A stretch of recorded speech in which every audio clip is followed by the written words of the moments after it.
अमेरिकी राष्ट्रपति Donald Trump ने जब भारत पर टैरिफ लगाया था तो अमेरिका में इसकी खूब आलोचना हुई थी। कई अमेरिकी एक्सपर्ट्स भी हैरान रह गए थे और उन्होंने ट्रंप प्रशासन को चिताया था कि इस तरह का कदम उठाकर भारत को रूस और चीन के पाले में जाने को मजबूर किया जा रहा है। लेकिन उस वक्त ट्रंप ने किसी की नहीं सुनी और अपने फैसले पर अड़े रहे। हालांकि अब ट्रंप के सुर बदलने लगे हैं। बता दें कि डोनाल्ड ट्रंप ने भारत को लेकर एक बड़ा बयान दिया है। अमेरिकी राष्ट्रपति ट्रंप ने अपने ट्रूथ सोशल अकाउंट पर प्रधानमंत्री नरेंद्र मोदी, रूस के राष्ट्रपति पुतिन और चीनी राष्ट्रपति जिनपिंग की तस्वीर शेयर करते हुए लिखा कि ऐसा लगता है कि हमने भारत और रूस को चीन के हाथों खो दिया है। उनका भविष्य लंबा और समृद्ध हो। ट्रंप की ओर से आए इस बयान पर टाइम्स नाउ नवभारत के शो प्रतिशोध में आए रक्षा विशेषज्ञों ने क्या कुछ कहा है, सुनिए। अब तो अमेरिका भी कह रहा है, अमेरिका जो इन दिनों पाकिस्तान और अमेरिका आप देख रहे हैं, बड़ी प्रॉक्सिमिटी, बड़ी कुर्बत चल रही है दोनों की। अब तो अमेरिका भी कह रहा है कि ऑपरेशन सिंदूर में बुरी तरह मार पड़ी थी पाकिस्तान को और उसके पॉइंटर्स भी दिए जा रहे हैं कि किन किन जगहों पर हमला हुआ था, किराना हिल में कैसे विस्फोट हुआ था। खबर यह भी आ रही है पाकिस्तान से कि बहुत जल्द बलोच वहां आजादी का झंडा अब वंस एंड फॉर ऑल लहराने वाले हैं। क्या दुर्गति कर दी है वहां पर पाकिस्तान की आर्मी की बलूचिस्तान के अंदर, यह खबर आपको दिखाऊंगा। खबर यह भी कि रशिया यूक्रेन के बीच चल रही जंग में अब नया ट्विस्ट आ गया है और उधर ट्रंप जो हैं वो अपने किए कराए का ठीकरा दूसरे पर फोड़ने पर कैसे आमादा हैं, उस ट्वीट के जरिए आपको दिखाऊंगा जो आज उन्होंने किया। और भारत ने बड़े बड़े संतुलित तरीके से कहा नो कमेंट। देखिए जरा आज का प्रतिशोध। मेरे साथ जनरल सिन्हा यहां पर जुड़ रहे हैं और कैप्टन श्याम भी यहां मौजूद हैं। बहुत स्वागत है सर, गुड इवनिंग। पहले ये खबर दिखाता हूं दर्शकों को, ऑपरेशन सिंदूर को लेकर बहुत बड़ी खबर है ये। किराना हिल्स को लेकर अमेरिकी वैज्ञानिकों का खुलासा। अमेरिका ने कहा पाकिस्तान बुरी तरह हारा, भारत ने 11 एयरबेस को मिसाइल से तबाह किया। किराना हिल्स पर भी एक विस्फोट हुआ, भारत से खुद को नहीं बचा सकता था पाकिस्तान। रिपोर्ट में कहा गया है कि भारतीय मिसाइल हमलों के खिलाफ पाकिस्तान के लिए खुद को बचाना असंभव है। मई के संघर्ष से यह साबित हुआ है, मई के कॉन्फ्लिक्ट ने यह बता दिया है कि पाकिस्तान भारत की मिसाइलों से खुद को बचाने में एकदम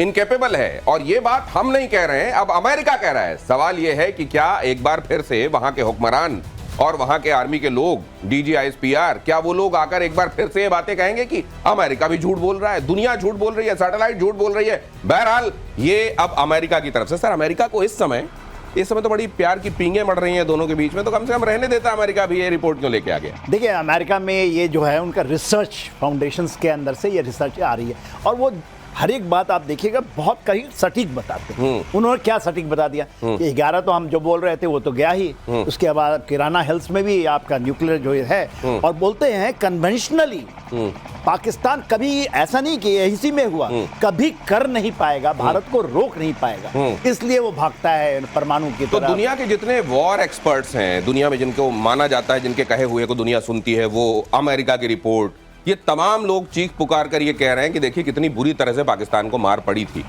लेकिन पाकिस्तान में तो मुनीर फील्ड मार्शल बना दिए गए, फिर इतनी मार पड़ी थी तो फील्ड मार्शल क्यों बना दिया गया? धन्यवाद दिनेश जी, जय हिंद। देखिए स्वघोषित फील्ड मार्शल है ना, वो सेल्फ डिक्लेयर्ड मानता हूं मैं उनको, तो उनकी बात रहने दीजिए। बात है दो, जोर का झटका धीरे से लगे। भारत ने बड़ी सभ्यता के साथ लड़ाई लड़ी और ये जो कहते हैं ना सरगोधा के पास जो ये किराना हिल है उनके पास हथियार होंगे, हमने तो कह दिया था, टीजी हमारे एयर ने कि हमें मालूम ही नहीं है, आप बताओ तो ठीक है। तो दो बातें दी मैसेज हमने, पहला कि हमें जहां मारना है हम मार देंगे तुमको, ये चेतावनी है, और दूसरा जो झटका था नूर खान बेस के पास जो उनका रावलपिंडी हेडक्वार्टर और न्यूक्लियर कमांड सेंटर है वहां पर, उनको डर लग गया कि वहां अटैक करके वो कहते थे कि तुम्हारे न्यूक्लियर मिसाइल्स और कमांड सेंटर दोनों को तर्क कर देंगे अगली बार, ध्यान रखो, ये झटका अभी चेतावनी है। सर लेकिन इसमें एक लाइन जो और जोड़ी गई है कि भारत की मिसाइलों का पाकिस्तान के पास कोई जवाब नहीं था। मुझको लगता है इसमें चाइना को लपेटा गया है कि भारत की मिसाइलें जब आ रही थी तो चाइना का एयर डिफेंस चुपचाप खड़े हुए देख रहा था या खुद पिट रहा था।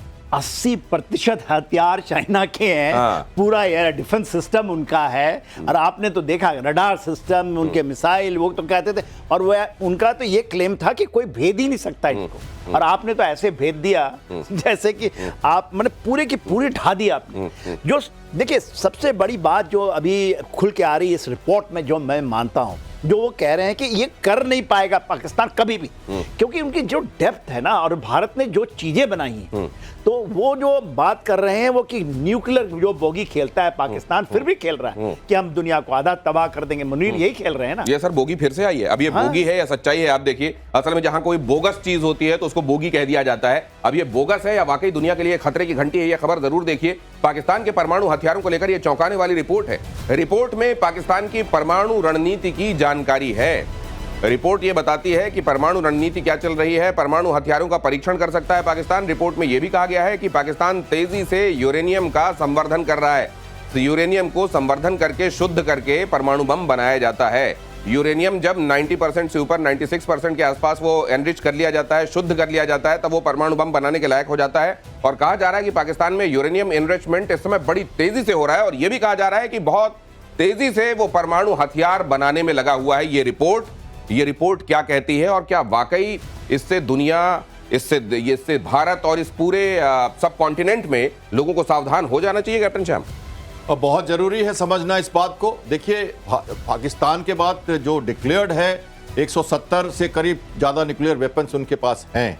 और जनरल किदवई की जो बात हम सुन रहे हैं, अभी वो कह रहे थे एक सभा के दौरान उन्होंने कहा कि नो फर्स्ट स्ट्राइक जो हमारी जो नीति है उस पर हमें कायम रखने की कोई जरूरत नहीं, हमें वो नीति हमें नहीं है, हमारी नहीं, और हम उसी पे चलना चाहते हैं। हमें जरूरत पड़ेगी तो हम टैक्टिकल यूज करेंगे मिसाइल्स का, क्योंकि कन्वेंशनल वॉरफेयर में जो लगा उनको मार जो लगी उससे वो घबरा गए हैं, और उनको लगता है कि जो फिर से ये न्यूक्लियर ब्लैकमेल करना ही है, और वो चाह रहे हैं कि 2030 तक करीब करीब 200 के न्यूक्लियर वेपन्स वो बना लें, और इस तरह की वो डिटरेंस रखे ताकि भारत अगर अटैक करे तो हम उनको मार सकें। लेकिन हमने देख लिया न्यूक्लियर ब्लैकमेल का कुछ नहीं चला उनका, और भारत ने क्लियरली कह दिया है कि अब आपका न्यूक्लियर ब्लैकमेल नहीं चलेगा, हम आपसे नहीं डरते, और ये जस्ट एक मुद्दा है जो हमारे लिए सोचना। नहीं तो फिर मैं ये भी जानना चाहता हूं कि वो अमेरिका जो ईरान को लेकर अचानक वहां एनरिचमेंट को लेकर हथियार बनाए जाने को लेकर इस कदर परेशान होता है, और आपने देखा ईरान का क्या हाल किया गया है, तो फिर पाकिस्तान में जब ये चल रहा है तो फिर विश्व की महाशक्तियों को ये दिखाई नहीं दे रहा है क्या?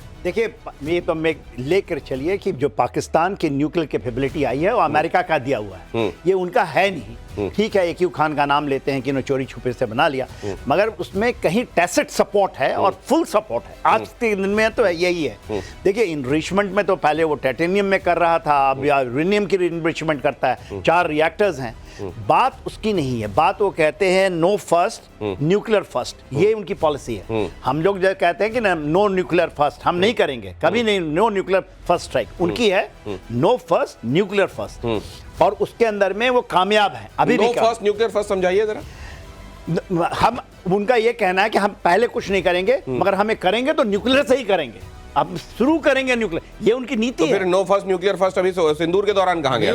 वही चीज है ना, तो इसी को कहते हैं ना, बोगी को तोड़ना है। तो आप हमने क्या कहा कि हमने जो अचीव किया है कि इससे न्यूक्लियर बोगी को हमने तोड़ दिया। इसके नहीं सुने थे आप, आधे पाव के हैं, एक पाव के हैं, हम हिंदू में मार देंगे, मुस्लिम बच जाएंगे। तो ये जो बोगी है, और ये भी जो कहे किदवई के नाम बताए, वो कहते हैं हमारे जितने भी पॉलिटिशियन है छोटे लेवल के भी, उनको बहुत बड़ा लिवरेज देता है इस तरह की बातों से। देखिए, इस बोगी से, और बोगी को हमने तोड़ा है, और भारत का मेरा मानना है कि even know first use against Pakistan में डिक्लेयर होना चाहिए। एक बात जानना चाहता हूं, अगर डिटरेंस के हथियार हैं, आप ऐसे मुल्क जो आपको कभी हमला कर सकते हैं उनको ये बताने के लिए कि देखो मेरे पास इतने खतरनाक हथियार हैं और मैं फर्स्ट यूज भी कर दूंगा, ये सब अगर आप माहौल बना के रखना चाहते हैं तो कम से कम घर के अंदर तो आप घर वालों को तो फिर ठीक सुविधाएं दीजिए। घर के अंदर से जब लड़ाई झगड़े शुरू हो जाएंगे, जो कि वहां पे चल ही रहे हैं, अभी मैं आगे अगली खबर में आपको बताता हूं, तो वहां तो आप परमाणु बम चला नहीं पाएंगे। उन जगहों से कैसे खुद को बचाएंगे? जो चल रहा है खैबर पख्तूनवा में, जो चल रहा है बलूचिस्तान में, उसके लिए क्या बम? वहां तो सौहार्द वाला वातावरण ही उन लोगों को साथ में ला सकता है, और वहां तो आप रिसोर्सेज लुटवाने के लिए कभी चाइना को लाते हैं, कभी अमेरिका को लाते हैं। खबर देखिए, बलूचिस्तान छोड़कर भागी मुनीर की सेना, बलूचों ने फहराया आजादी का झंडा। कई इलाकों में बलोच लिबरेशन आर्मी का कब्जा। पाकिस्तानी सेना की चौकियों पर बलूचों का झंडा फहराता हुआ नजर आ रहा है। ये पाकिस्तान सेना की चौकियां हैं जहां पर रहा करते हैं ये फौजी असल में तैनात। उन तमाम जगहों से फौजियों को खदेड़ दिया गया है। उनके कॉन्वॉय को आप देखते हैं, हर 1-2 दिन में आप देखते हैं कि वहां से एक रेगिस्तानी इलाके से गुजर रही है कोई एक गाड़ी, और कॉन्वॉय क्या, एक गाड़ी होती है उसको उड़ा दिया जाता है। सवाल ये भी उठते हैं कि जब आप इस तरह की, आपके लिए वहां थ्रेट परसेप्शन है, तो कॉन्वॉय की जगह एक सिंगल गाड़ी क्यों भेजते हैं आप? और इस तरह की पोस्ट वहां पर जो इक्का दुक्का लोग तैनात होते हैं उनको खदेड़ दिया जाता है और वहां पर कई जगहों पर आजादी का झंडा। अब ये वक्त की बात लग रही है कि बलूचिस्तान अपनी खुद मुख्तारी, अपनी इंडिपेंडेंस का संपूर्ण आजादी का ऐलान किसी दिन कर देगा। उसने तो कर दिया है। बहुत जगह थे, वो बहुत सारे डिस्ट्रिक्ट में तो झंडे फहरा दिए उन्होंने। देखिए बात क्या है कि आज के बलूचिस्तान इनके हाथ से निकल चुका है और सारी की सारी यदि किसी की प्रॉब्लम है तो ये पाकिस्तान की खुद की प्रॉब्लम। अपने पैरों में आप कुल्हाड़ी मारेंगे। वहां की पूरा देखिए 40% से 43% बोलते हैं उसकी जमीन ही है वो पाकिस्तान का है, तो बलूचिस्तान है। पूरा मिनरल वहां है, सभी चीज है। लोग वहां पर केवल 1 करोड़ लोग बोलते हैं।